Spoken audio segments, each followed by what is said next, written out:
Now we will talk about selecting. We already before talked about two of the core combinational circuit design ideas, design using decoders and encoders.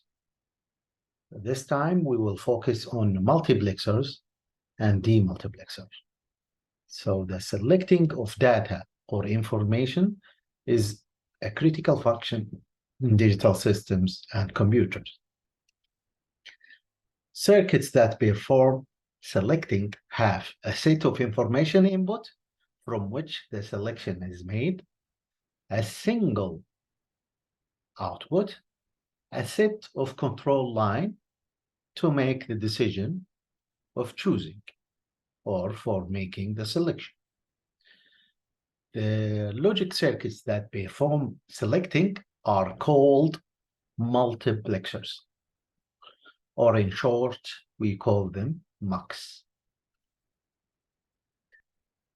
Selecting can also be done by three-state logic or tri-state buffer design, or also other gates called specialized gates, actually called transmission gates.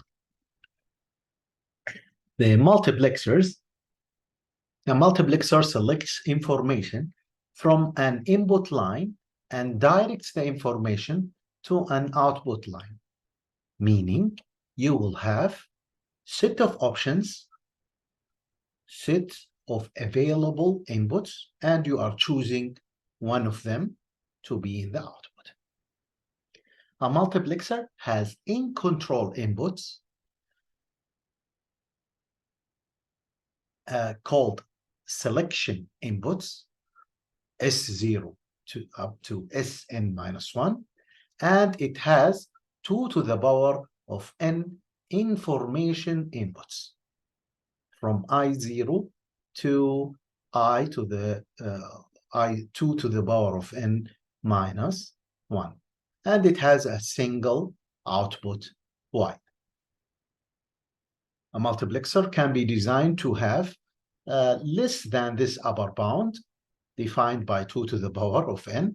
So it could have, for example, m, where m is less than this upper bound, as well as n selection inputs. A multiplexer is named usually either n to 1 multiplexer. Notice that we always have a single output. It's either we call it this way, n to 1, or we write it down n column 1 multiplexers. The sample for it, you could draw it this way or this way. You can see that you have certain number of inputs less than 2 to the power of k, and you have select lines to choose one of these inputs and direct it to the output. Similar idea here. You can see that we are writing the indexes 0 up to n minus 1. You have n inputs that are less than 2 to the power of k, and you have certain select lines. These select lines is actually related to the k. So it's from 0 to k minus 1. You will have S0 up to sk minus 1. And you again select one of these inputs, one of the i's, and you direct it to the output. Notice that we named this one n column 1 mux. We named this one n to 1 mux, and both of them are correct. The idea of the multiplexing, you can see it in this figure. You have 4 different tracks, and you want to direct this train to go to the output. Currently, the train in I2, so you should move the switch to the switch position number 2, so the train can go to the output. There are many different, this actually drawing could be translated to the drawing that we just discussed. Now we have 4 input lines from I0 to I3, and you want to choose one of them to be in the output. And to do this operation, you need the control line, which are those switches being S1 and S0 and S1. These two switch lines will do the job of the labor person when he moves to the position number 2 in this figure. To make this easier for us as digital design engineers, what we do is we code each one of these options as 0, 0, 1, 0, 0, 1, and 1, 1. And since you want the position number 2, you will make the selection line to be 0 and 1. This way you will make the correct track. You can see the relationship here between, first, the output is always 1. And the relationship between the input and the selection lines, if you have 2 selection lines, then the number of inputs is 2 to the power of 2, which is equal to 4. There are different muxes of types based on the size of the mux. It could be 2 to 1, 4 to 1, 8 to 1, 16 to 1, and so on. Notice the output is always 1. Also, the select lines, there is a relation between the number of selection lines and the number of inputs. If it is 2 to 1, then you need 1 selection line. If it is 4 to 1, you need 2 selection lines. 8 to 1, you would need 3 selection lines. 16 to 1 being the 16 being 2 to the power of 4. So you will need 4 selection lines. And you can see that we could write infinite number of mux types. As a typical application of the multiplexer, if you have different or multiple sources, in this example, we have MP3 player, we have a laptop, a digital satellite, and digital cable, and you want to select one of them to go to the sound system. You could have a multiplexer, and you connect those options to D0 up to D3 as inputs. And in the selection lines, if you choose 0, 0, you will choose the MP3 to be connected to the sound system. If it 1, 0, you will choose the laptop. 0, 1, you will choose the satellite. 1, 1, you will choose the cable TV. So mainly you will have multiple sources, you will have selector, and you will have a single output or a single destination. There are many uses of multiplexers. In computers, usually we need to select among different signals or different functionalities.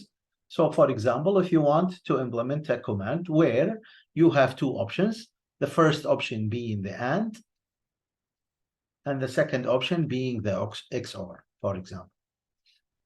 You can always you can think of a complex function being a really big complex function instead of the AND, the complex function instead of the XOR. These 2 complex function, maybe you assign a full engineer team to finalize the complex function. But for sake of example, we will choose only AND in the first option and XOR in the second option. And you want to choose between those 2 options, between these 2 options, to direct one of them to the output. Since you have 2 main options, you would need 2 to 1 multiplexer, and you would need only 1 selection line. This selection line, if you choose A to be equal to 0, you will choose the AND operation. If you choose A to be 1, then you will choose the XOR operation.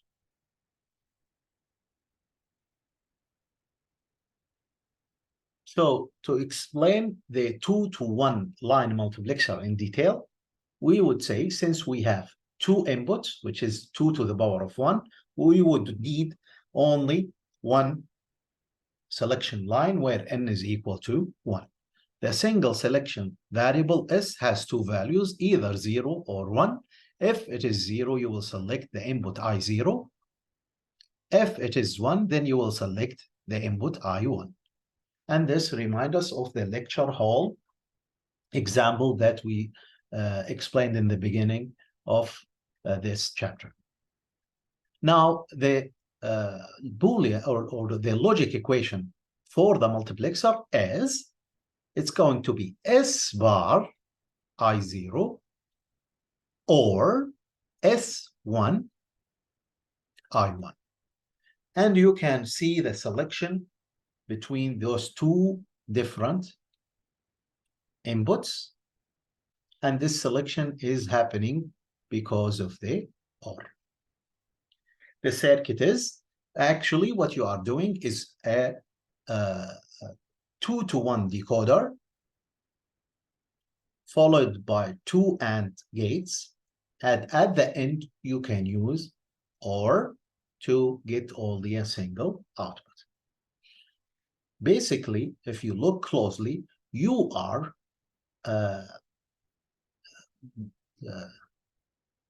creating the multiplexer using a decoder. This is the decoder that you have. And now you can add an OR function to convert it to a multiplexer.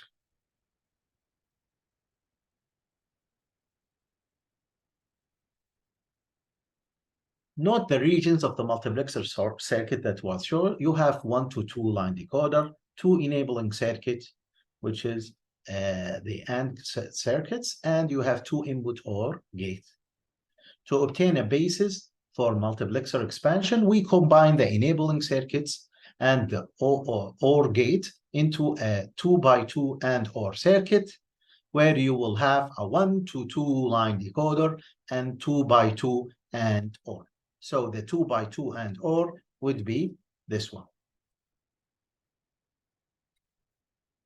You can see it is 2 level and then followed by OR. In general, for a 2 to n, 2 to the power of n to 1 line multiplexer, you would need n to 2 to the power of n line decoder, and you would need 2 to the power of n times 2 AND OR circuit. For example, if we take n to be 2, if n is equal to 2, then you would need to build, and you wanted to build 2 to the power of 2 to 1 multiplexer. This is a 4 to 1 multiplexer. Then you would need 2 to 4 decoder, and you would need 4 by 2 AND OR.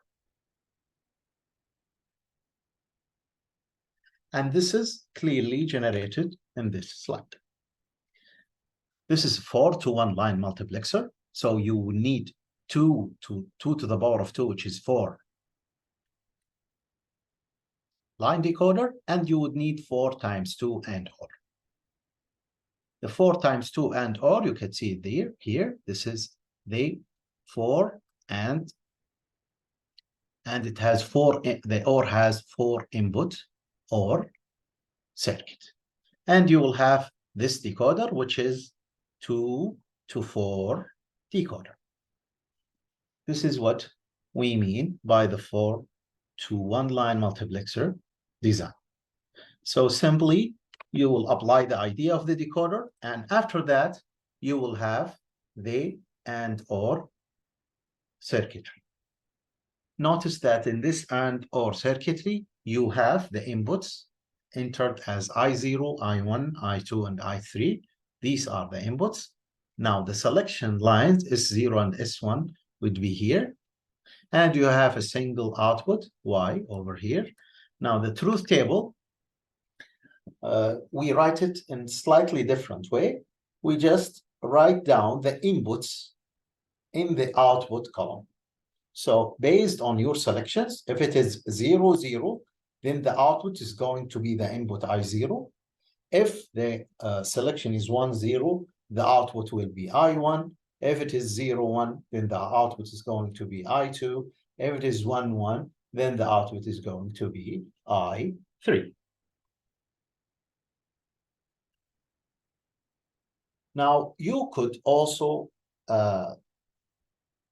extend this idea for a multiplexer with width expansion. So you select vector of bits instead of bits. So now you no longer have a single output. If you have many outputs, in this example, we have 4 outputs, then you need 4 bits in I0. You would need 4 bits in I1, 4 bits in I2, and also 4 bits in I3. But the selection control would be the same. And this is what we mean by using multiple copy of 2 to the power of n times 2 and or in parallel. So you would need a 2 to 4 line decoder that has only 2 bits, because you don't need 4 bits here. You don't need that. Also here, you don't need it. Because the job of the decoder now is indicating which of those 4 and or circuitry is going to be chosen. So you use multiple copies of 2 to the power of 2 times 2 and or in parallel, and you can see them here in parallel. The output of the first one is Y0. The output of the second one is Y1, Y2, and Y3. And each one of them is a copy of what we discussed here.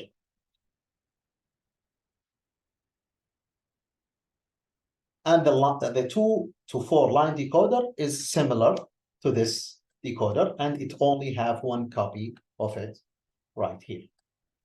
Now, the output of the decoder being from D0 to D3 would be the inputs to the AND gates. It will be the input in this AND gate, this one, and the last one here. That's for D0. D1 will be inputted in the second AND gate up to the last one, which is D3. It would be in the last AND gate as an input. And for each one of the AND gate, it will have its respective input. A respective input. The first one, for example, the first set of AND or circuitry, it will have from I00 up to I03. So it will have the first bit of each one of those.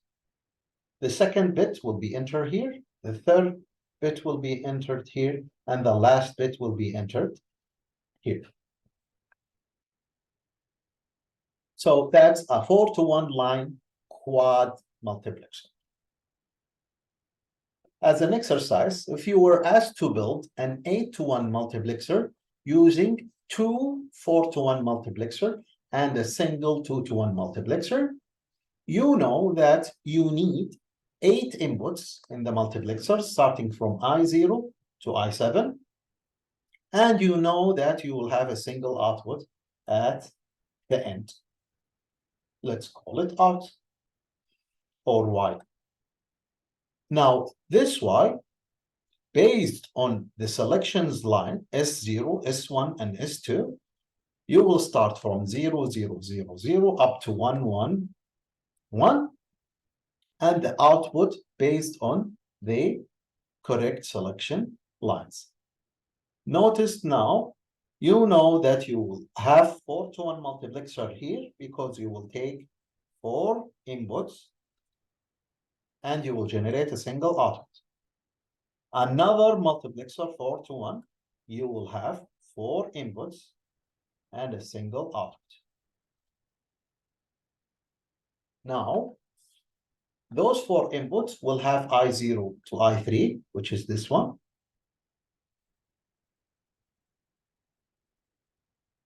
And those inputs will have those here. you will generate two outputs, and you still need a single output. So you would need a circuitry that have two inputs and generate one output, and you know that this is the 2-to-1 multiplex. Now, it's very important to know where to put the selection line. You know that this is the least significant bit in the selection line, and this is the most significant bit in the selection line. Now, the most significant bit, the idea here is that the most significant bit in this of the selection line will be placed in next to the or closest to the output. So you'll put it in the multiplexer closest to the output for correct result. You will put S2 here, and the remaining S0 and S1, you will put it right here in the correct index. So you will put the least significant in 0. The next significant bit will be in 1. As an example, let's put S0, S1, S2 equal to 0, 1, 1, which is this case. This should give me I6. Let's see if that's correct. So you will put 1 in S2, and S0 and S1 would be 0, 1 here, and also 0, 1 here. If you put this, then you will choose the second input. So this will generate for you in the output I2. Also, this one will generate for you I6. So it will choose the second index, starting from 0, 1, you will get the second, and this is the there. You got the I2 and the I6 now in the inputs here. And because S2 is equal to 1, you will choose in the output I6, and you get the correct result. In summary, make sure this in the selection line, this will be the most significant bit, which is close to the output. As an exercise, if a student was working late and get confused, he designed the following 8-to-1 multiplexer, but did not label the inputs. Can you help him? That's the idea. So you know that he wrote the truth table correctly. Since he is working late, you have to check up behind him. So it was 0, 1, 0, 1, 0, 1, 0, 1. It's okay. 0, 0, 1, 1, 0, 0, 1, 1. Okay. 4 zeros and 4, 1. It's correct. The least significant is 0, and the most significant is S2. What he did, he chose to put S0 here, which is the least significant. And he also messed up the S1 and S2 here. Now, can you help him get the correct result in the output? Yes. If we wanted to keep his choices, which is not the ideal choices, you could do the correct setup for the output this way. So start by 0, 0, 0. So 0, 0, 0 here. We'll choose this one. So the output, it will choose this one. And from 0, you will choose this one. So we will put I0 here. And so on. You keep getting the other selection lines until you fill the table. You will notice that the table won't be like the table before, starting from I0 to I7. You will shuffle and rewire the inputs because of the not ideal choices of the selection lines. And to do this, we did it this way. I divide the truth table into two, the top 4-to-1 multiplexer and the bottom 4-to-1 multiplexer. And we already have the I0. If you put 1, 0, 0, 1 being the S0 here, 0, 0 being those. So the 0, 0 will choose the I0 here, and will choose something that you're not aware of yet over here. And you want the 1, 0, 0. This way, it will be the second input sorry, first input, I1. So you need I1 here to make 100 generating for you the correct result. So this is I1, and the I1, since this is 1, it's supposed to be here. You are choosing I1 in the output. So because of this, now the I1 is moved to this beginning of the next mux. So instead of having the I1 right after the I0 here, now its correct position is in I1 here. You could do this for the other inputs and start having the other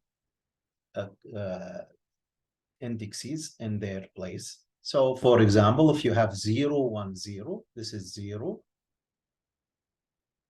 and this is 1, and this is 0. Make sure that you have the correct S0 is 0, the S1 is 1, and the S2 is 0. In this case, 0 and 0 and 1, you will 0 and 1 means that you will choose this line here, and you will choose this line in here, and now this 0 will choose this one for you, which means now you need to put this as I4. So you would write down I4 here, and the I3 would be the one before that, and so on.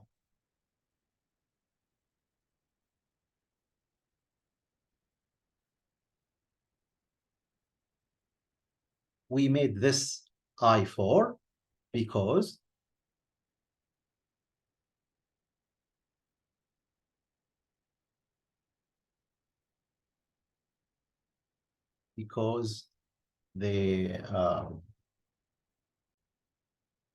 we want to have certain pattern between the two multiplexers. So what we did is we put I0 here, and then I1 here, I2 here, I3 here, I4 over here, I5 is here, and I6 is over here, and I7 is over here.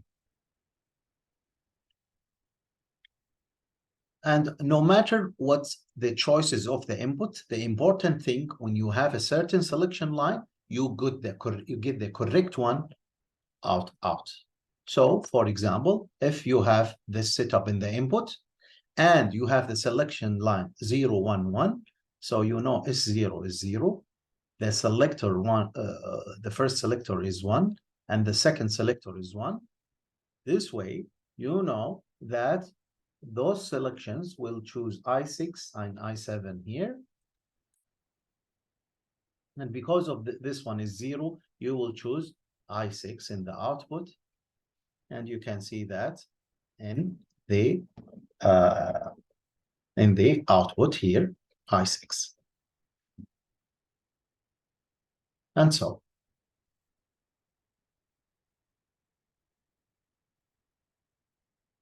what is a demultiplexer? Now, after we explain the multiplexer, we will move to the demultiplexer. And the demultiplexer is a digital switch with a single input. It has a single input, and based on its selector, it will expand this input to many output lines.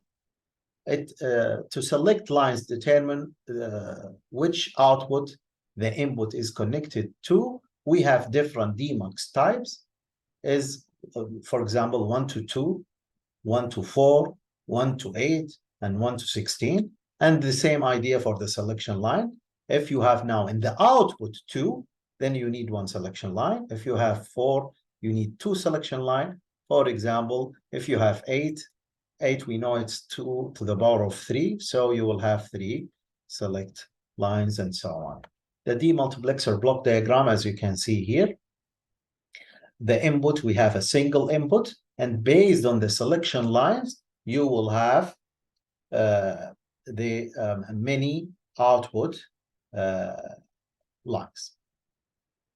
Now we have n, and the n has an upper bound of 2 to the power of k. If you connect the multiplexer and the demultiplexers together, you will, and you also connect the selection lines the same way. If you have an n input, you will generate the same n outputs. Again, this is only for educational purpose. To understand the demultiplexer, this is a typical application of the demultiplexer. Let's say you have a single source, which is the screen. And from the screen, you have a demultiplexer where you can, whatever you see in the screen, you want to print it out or send it in a fax machine or print it out in a colored printer or in a bin plotter where you can print big posters. So now the selector lines, if you have 0, 0, you will send it to the laser printer, 1, 0 to the fax machine, 0, 1, you will send it to the colored the printer, and 1, 1 to the plotter.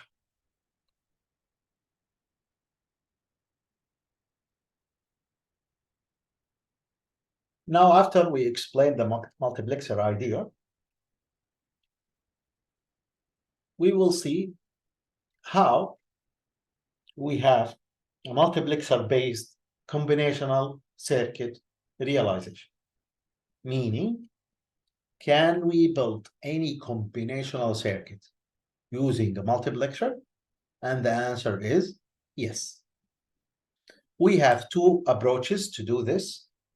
We have structural implementation approach 1, where you implement m function of n variable each by using sum of min-term expression and an m wide 2 to the n 2 to the power of n to 1 line multiplexer.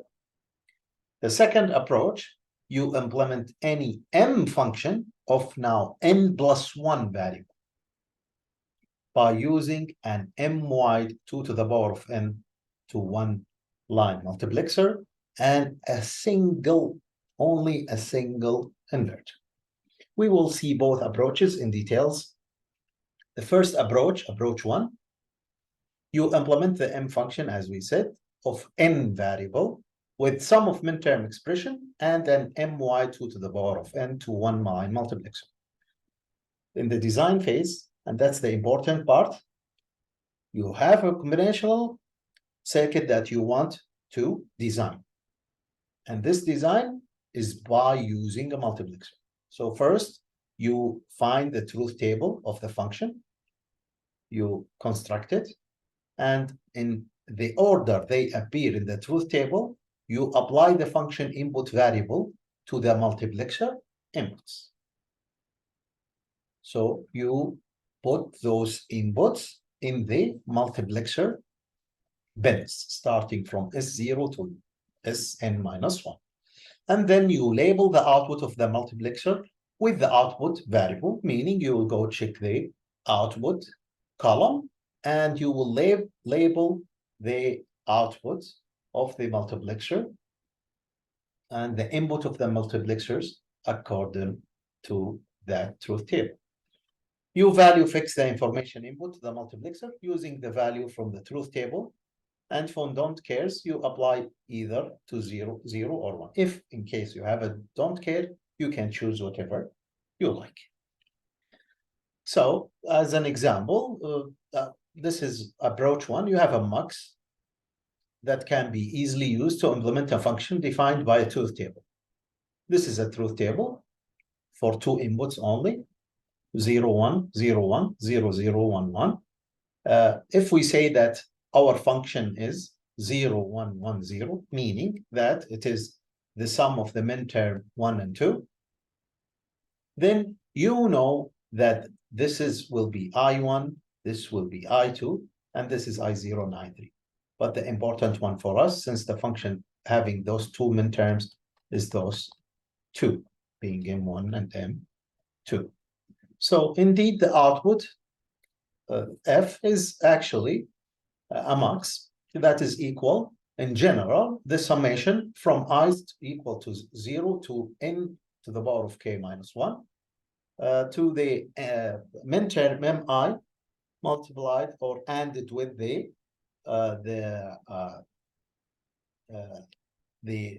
index I of I, which is the input I of the index I. So you give the input A of I the value either 0 or 1 based on the truth table. So as you can see here, we'll have a mux, in this case, 4 to 1, because now we have 4 different outputs.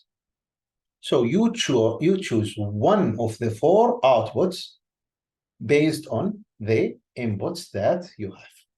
To do this, you simply assign the selector lines correctly and the input lines correctly. So if you have the truth table, A, B, and the output F, you can generate the design simply by making A and B the selector line in the correct position. B is the least significant, you connect it to 0. A is the most significant, you connect it to the index 1. This is for the selector lines. For the output, you just take the output, which is now 0, 1, 1, 0, and you plug it as is in the input of the multiplexer. So you can see that using approach 1, the design is fairly easy.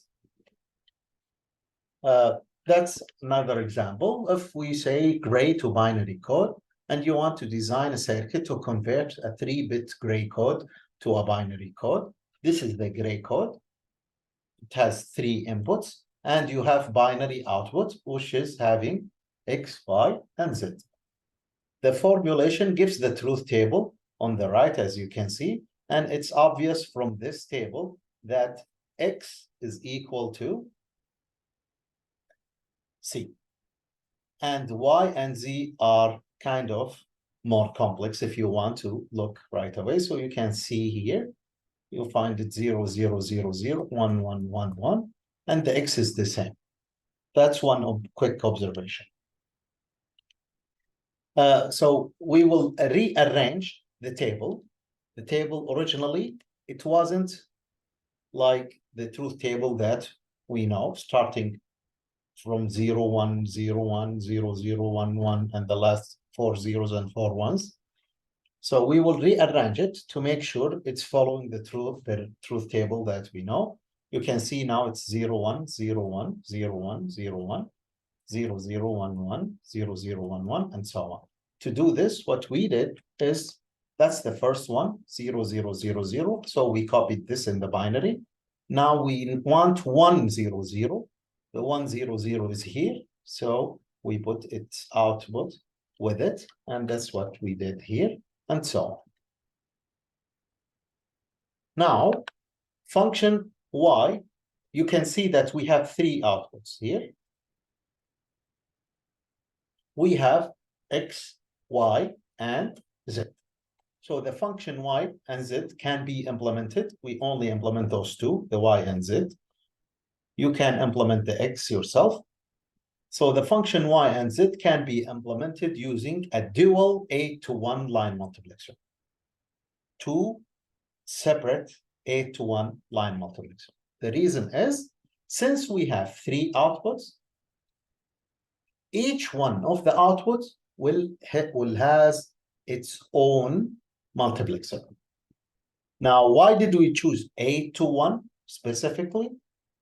We choose 8-to-1 because we have 3 inputs. And we know if n is equal 3 to 3, then 2 to the power of 3 is equal to 8. And that's 8-to-1 line multiplexer. After we do that, we just make the correct connection.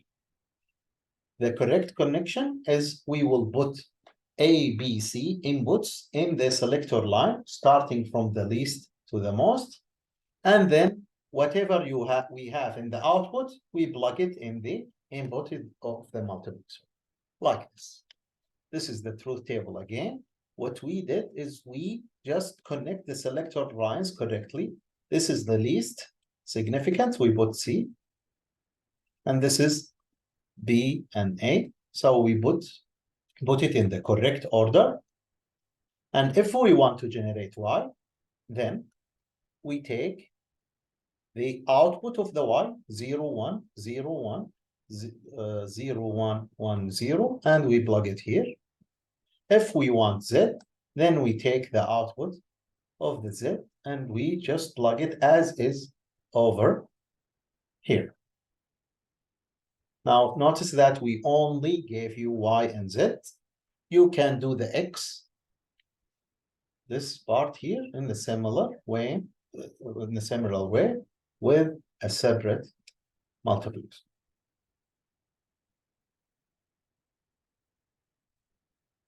Now, the second approach,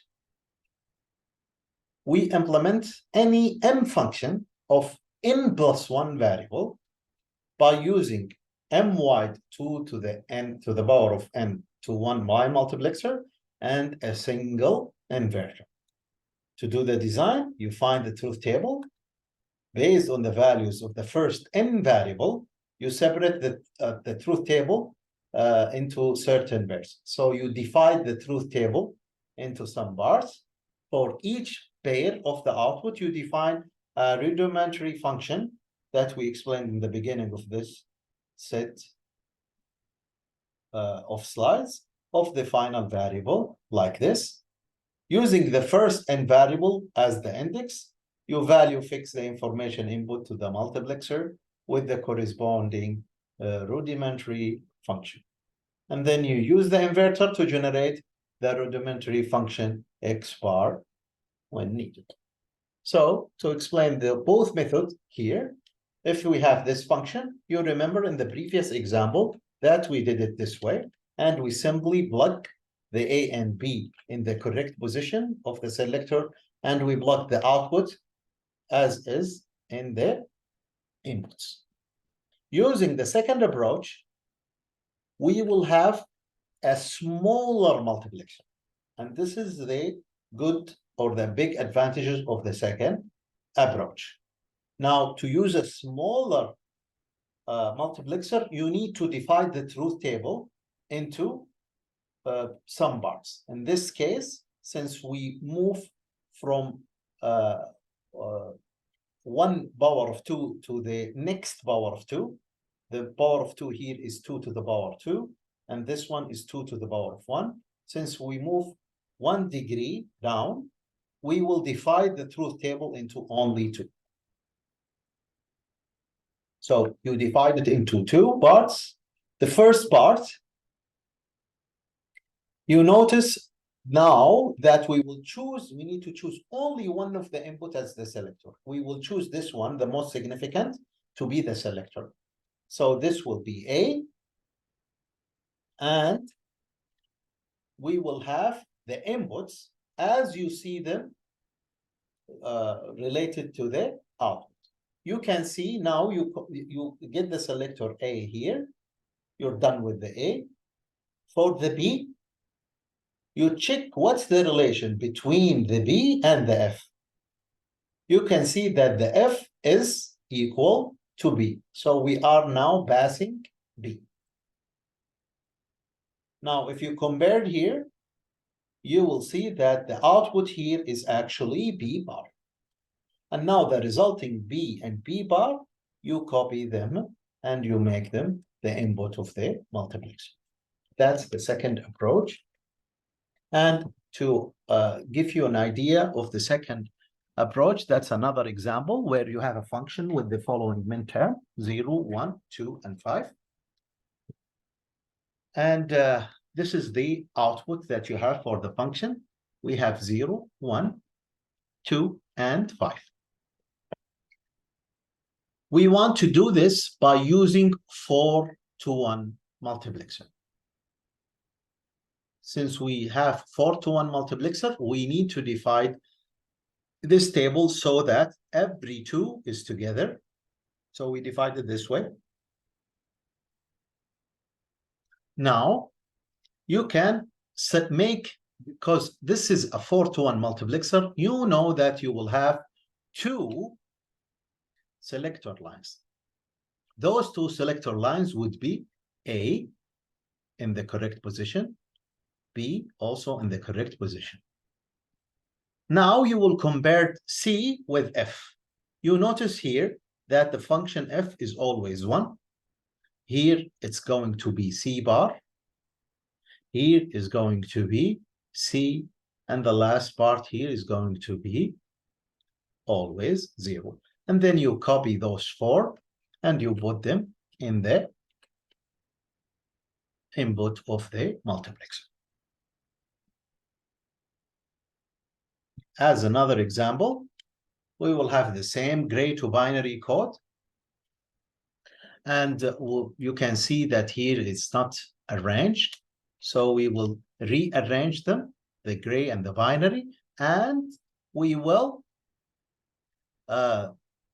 take every two together, and so on to generate the correct result. So in this case, we will have the rearranged table so that the input combination are in counting order. You will have pair rows as well, and you will find the rudimentary function. What happens now, we will have a rudimentary function of C for the output Y and also for the output Z. I left the output, the X, for you to practice. So what happens now, you will compare the output Y with the input C. We will choose A, B to be the selectors, and we only compare to the C. In this case, it's going to be C. You will do it also for the Z. For the Z is going to be also C. Now, you will do that for the next one. For the Y, you compare it to the C, this one, and you will find it's C bar. And also for the Z, it's going to be C bar. Now, for the next one, you compare this to the C, you'll find this is the F is equal to the C. And here it's going to be the complement of the C. And the last, you will compare this one to this one, and it's going to be C bar. And the last one is going to be C, as you can check it in the table. Now you will have two separate multiplexer. The first multiplexer input for Y is this one, and the second is this one for Z. And this is what we have in the next slide. For Y, we will have C, C bar, C, C bar as input, and the selector is A and B. Similarly for this one, you will have C, C bar, C bar, C, because this one is matching what we have in the table before. C, C bar, and C for the output. Z. Now, we also need the single inverter, because the inputs here, it could be the normal input or the complement of that input. Note that this approach, which is approach 2, reduces the cost by almost half, because you'll have now the half the size of the multiplexer. And there are multiple other advantages for this approach. Now, this is another example. If you want to design 1-bit binary full adder using a multiplexer, we know that these are, or you will be given this, that the sum is the summation of the min term 1, 2, 4, 7, and the carry is the summation of the min terms 3, 5, 6, 7. And we'll, again, I'm telling you this for the second time, that we will discuss this in the detail when we talk about arithmetic. So the sum here is 0, 1, 1, 0, 1, 0, 0, 1, because of the min terms here. And the carry, it's 3, 5, 6, and 7. So this is 3, 5, 6, and 7. And now you will design this using an 8-to-1 multiplexer. If you use 8-to-1 multiplexer, you simply make A, B, and C selector lines. This is approach 1. A, B, and C, you put them in the selector line in the correct position. So the A will be the most significant, the C will be the least significant. Similarly for the other multiplexer. And for S, you will copy the output of the sum, and you make it the input of the multiplexer. Similarly for the carry, you will copy this one over here. So the design is very easy using the first approach, but it would need big multiplexers to do the same thing. For a smaller multiplexer, now we have only 4-to-1. You will take every two pairs together, and you will take A and B as the selector, which is the most significant 2 bits, and you will compare the least one with the output. So comparing to the sum, it's going to be C. Comparing to the carry, it's a 0. Comparing here to the sum is C bar. Comparing to the carry is C. Comparing to the sum, it's going to be C bar. Comparing to the carry, going to be C. And here, if you compare it, it's going to be C. If you compare the C, the input to the carry is going to be 1. Now, you copy this one for the sum. So you copy these ones and you put them as the input. And for the carry, you copy these ones and you put them as the input of the carry. Notice again, for every output, you have a separate multiplexer. As a final example for a multiplexer idea, if you were asked to implement the function f with 4 variables using a multiplexer, and if you were asked or forced to use 8-to-1 multiplexer. So since you are going to use 8-to-1 multiplexer, and these are the function in minterms, then you will fill the table first, the truth table first. It's 4 variables starting from 0, 0, 0, 0 up to 1, 1, 1, 1. And you will have the indexes 0, 2, 4, 5, 6, and 7, 8, 10, 13, and also 15. After you fill the truth table, now you will have every 2 pairs together, and you compare it with the output. Since this is 8-to-1 multiplexer, you would need 3 selectors. Those 3 selectors are the A, B, and C. And now you don't have to worry about them. They are already the selectors. And you only compare the D to the F. Comparing the D to the F, since we have only one function that's the output, we need only one multiplexer. Now, comparing the D to the F, it's going to be D bar. Comparing those two, it's D bar. Comparing this, it's always 1. Always 1. It's D bar, D bar, D, and D. And you can copy these and you make them the input of the multiplexer. Here, only these are the inputs of the multiplexer. This way you generated the function f.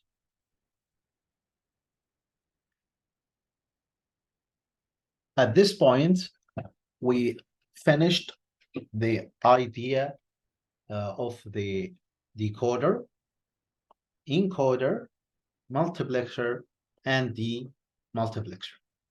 We focused on designing functions using a decoder and using a multiplexer. Now we are moving to another idea that is called a programmable logic array. A programmable logic array, PLA, can be produced on large or small volumes. The PLA are field reprogrammable and erasable. It can be programmed outside the manufacturing environment. It also allows updating the device for correction of errors. It allows the reuse of the device for different designs. So you can use the PLA for design 1, design 2, design 3, and so on. And because of this, it's ideal for course labs. The PLA prototype design that will be implemented for sale in ICs, usually a good application for the PLAs. As an example, Intel Pentium designs. This is an old processor for Intel Pentium.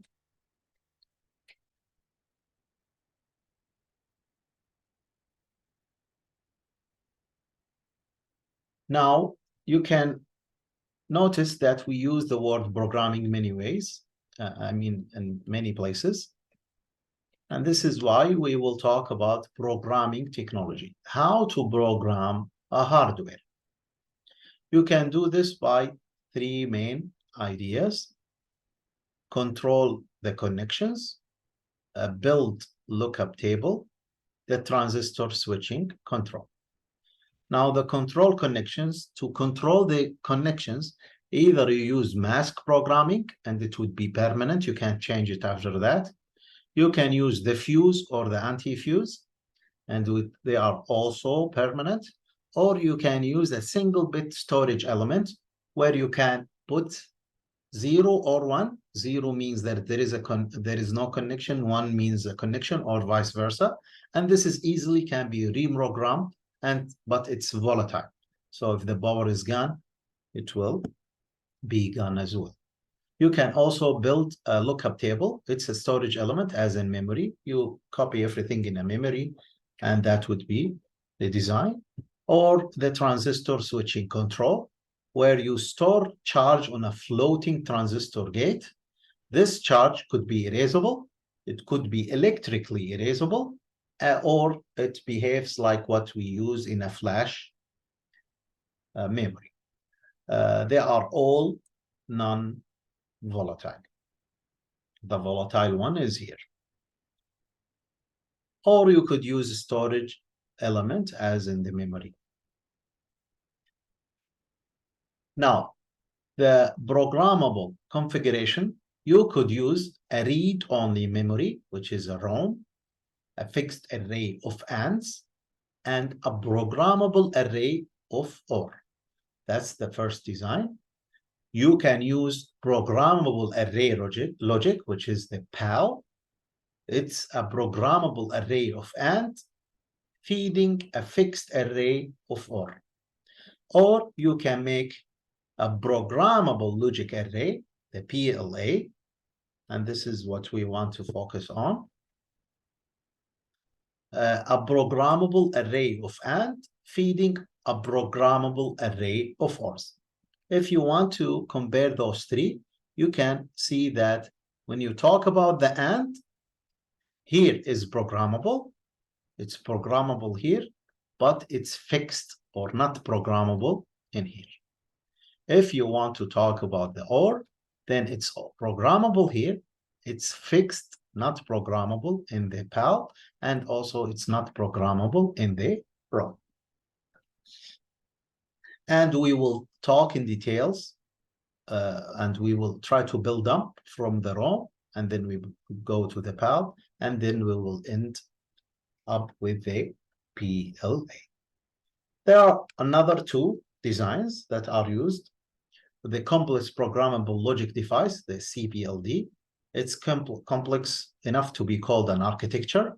Similarly, we have what we call the FPGA, the field programmable gate array.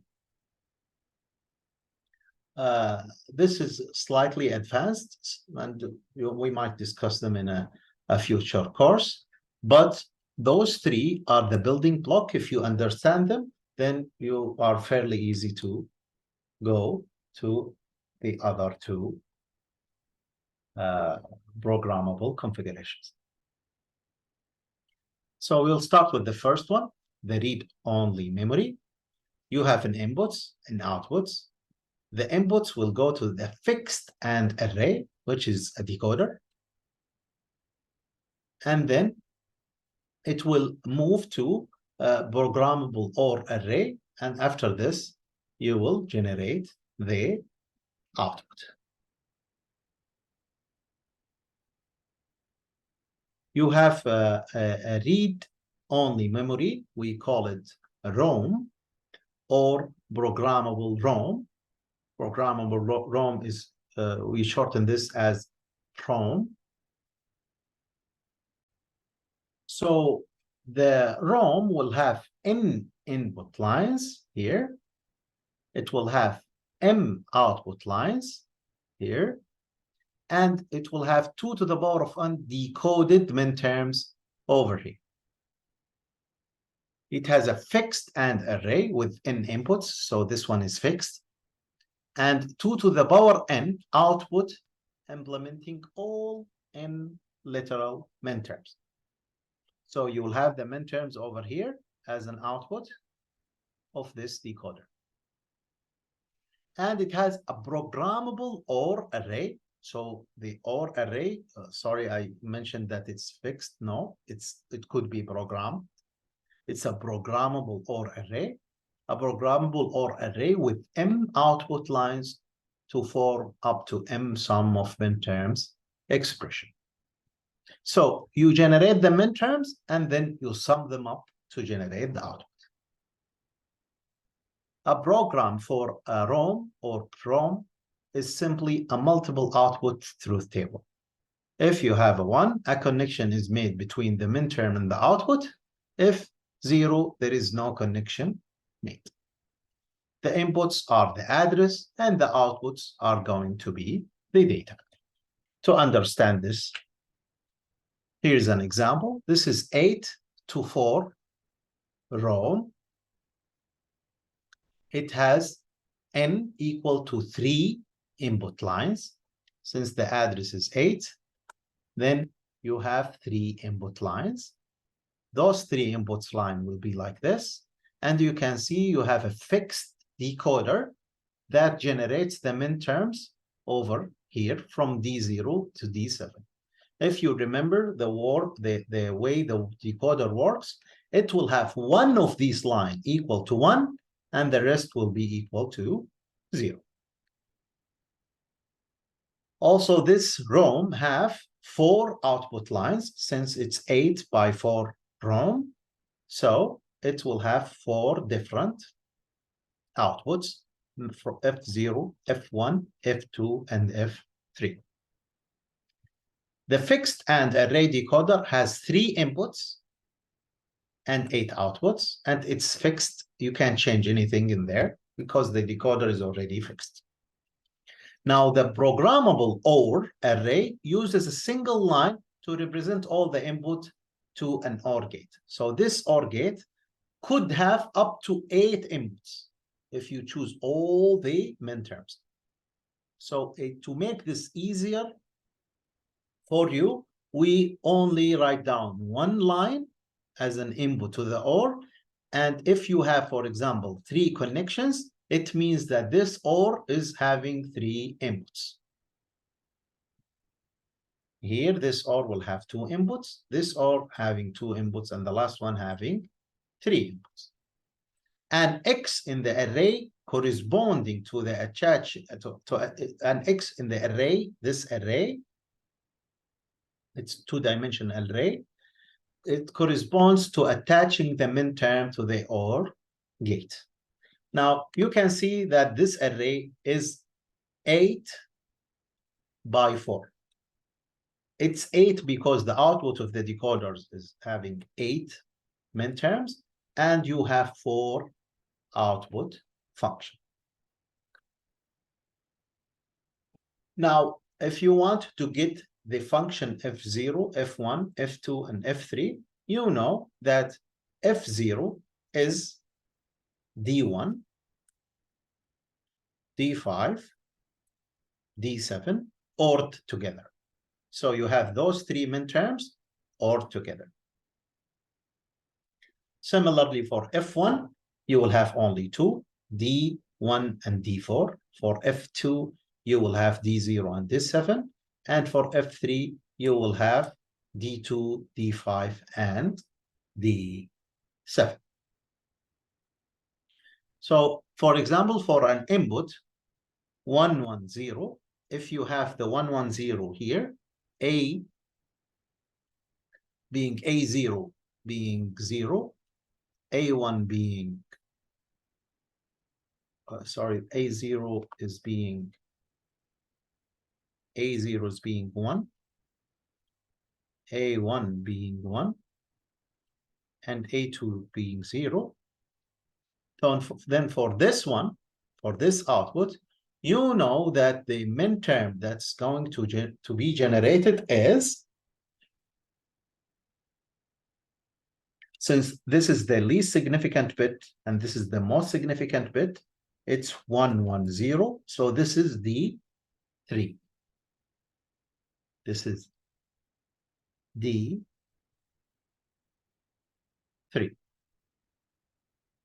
And you can check D3 in the ROM. You will find that D3 is not connected to any of these functions. And because of this, the output will be 0, 0, 0, 0. Now, taking another example, let's change this here to 0. If it is 1, 0, 0, then A0 would be 1, A1 would be 0, and A2 would be 0. And for this, you will generate D1. And you know that F0 will equal to 1 because the minterm is included. Also, this one would be 1. The last two would be 0 and 0. So this is the output of the function.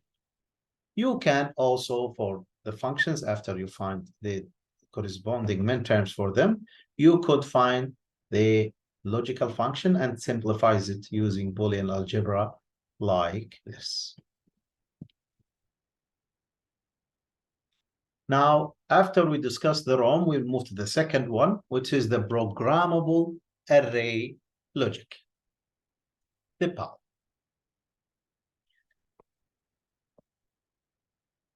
The PAL is the opposite of the ROM.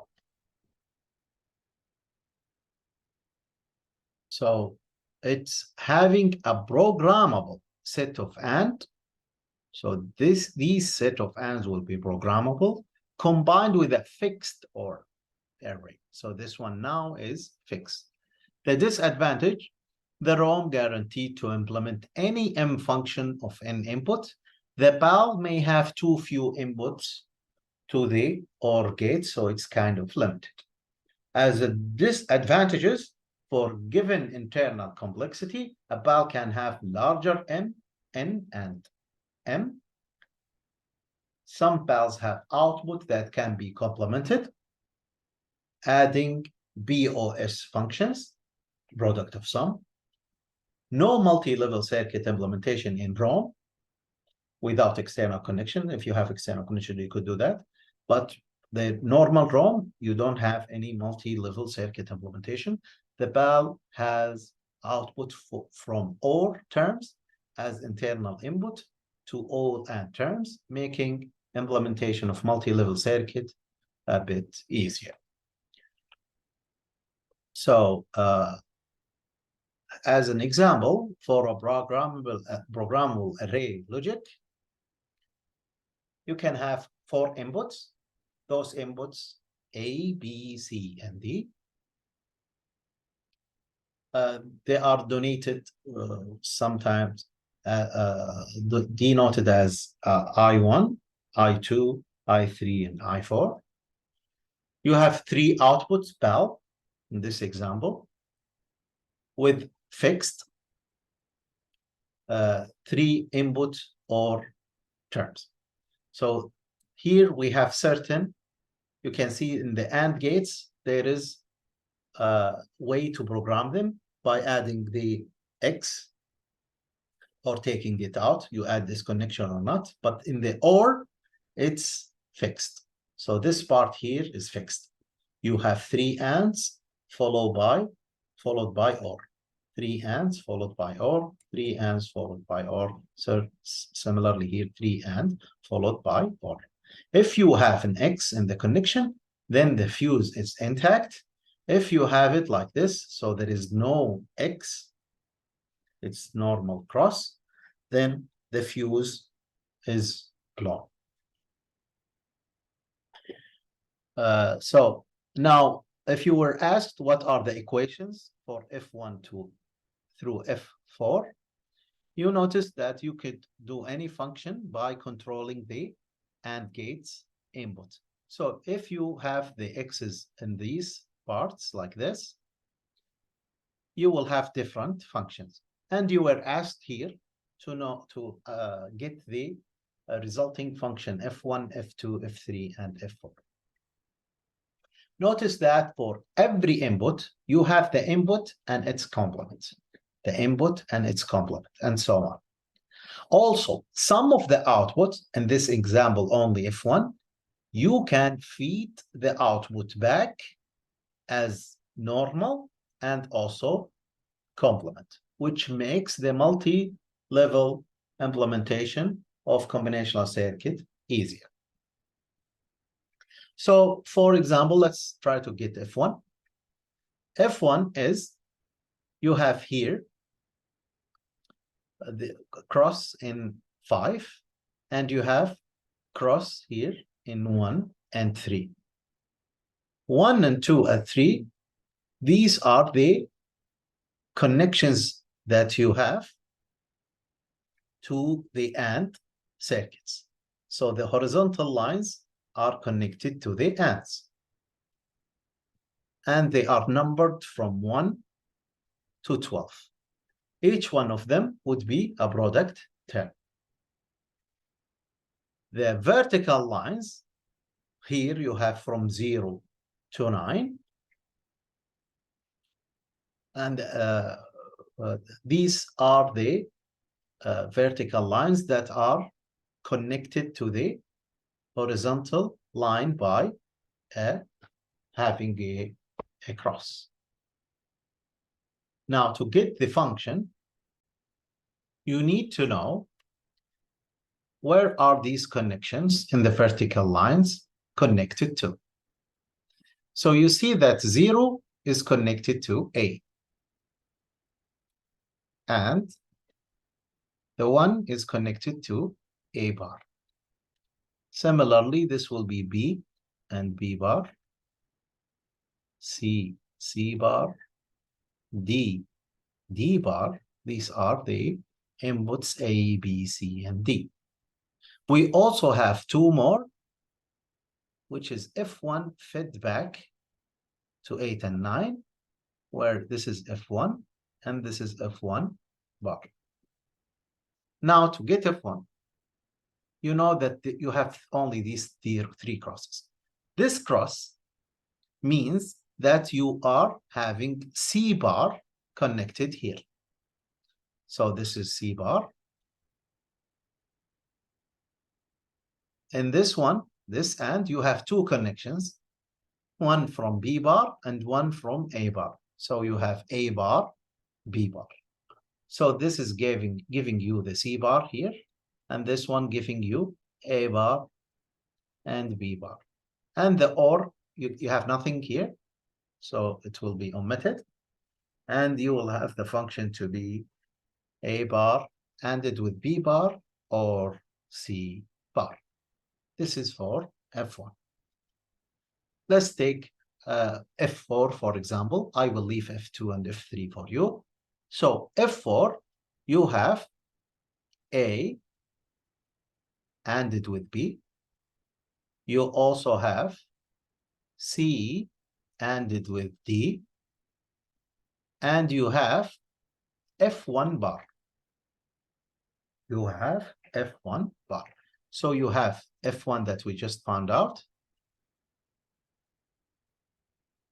bar. You can leave it like this, or you can simplify it by breaking the line and changing the sign and get the equivalent of that part. So you will end up with AB or CD or AC or BC, and you need to do some Boolean manipulations by applying De Morgan law and then doing distribution to get AC or BC.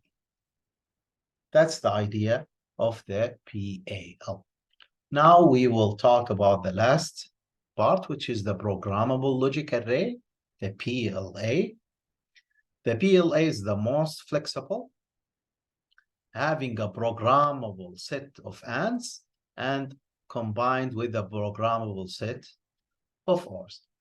The advantages: a PLA can have large N and M, permitting implementation of equations that are impractical for a ROM.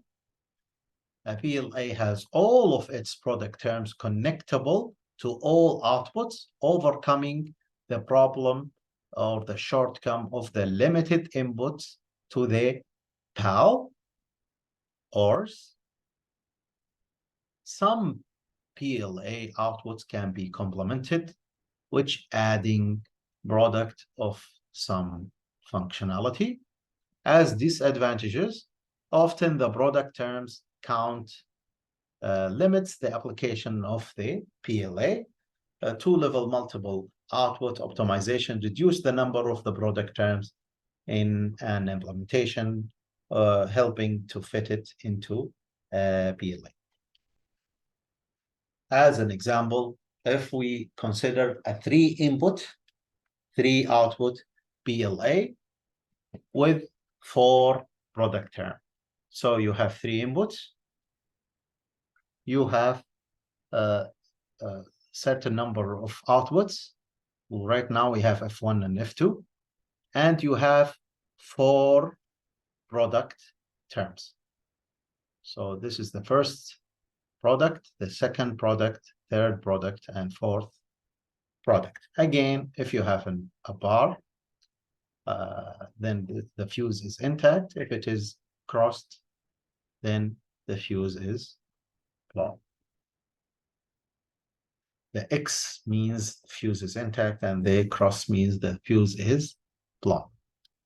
Now, you see that you have flexibility here by adding the X's the way you like, and also you have flexibility over here by adding the X's that you like. Now, if you were asked to find the function F1 and F2, then you see and check where are these crosses are put to generate the and also where are the X's are placed in the OR circuit. It's also good to mention that you have here 0 and 1 if you want to enter 0 directly or a 1 directly. So let's see the functionality that we have here. And this PLA, in the first one, you have B and you have A ANDed together, so it's A and B. This AND will generate A, B. This AND will generate, this is C, so it's going to be B and C. This AND will generate A and C, A ANDed with C. The last AND will generate A bar and B bar, A bar and B bar, as you can see. It's also written here. Now, the OR will have those two together. So you will have the sum of these two products. Those two products for the function f2. Those three products is for the function f1. If you want to get f1 first, so you'll have those three products, AB, BC, and AC, OR together. And you generate it here. This is AB or BC or AC. You notice that before you generate F1, you go to an XOR. If the XOR is connected to 0, it means that it's passing the value as it is. So F1 will be AB or BC or AC. If the XOR, for example, in F2 is connected to 1, then it will pass the complement of whatever the input was here. So this input here would be AB or A bar, B bar, which is AB or A bar, B bar. This one here, it would be here before the XOR, since you are connected to 1, and this is one of the properties of the XOR that we discussed a long time ago. It will be complemented, and F2 would be the complement of whatever under there it was here. Now, you can stop here, and this would be F2. If you want to break the line and change the sign by applying De Morgan law, it would be A bar or B bar, and it would A or B. And this is, if you do the distribution, you will end up with A bar, B, or AB bar, which is the XOR function between A and B. Actually, you can notice this from the very beginning, because this is the complement of an XNOR circuit. And the complement of the XNOR, we know that it's the XOR function.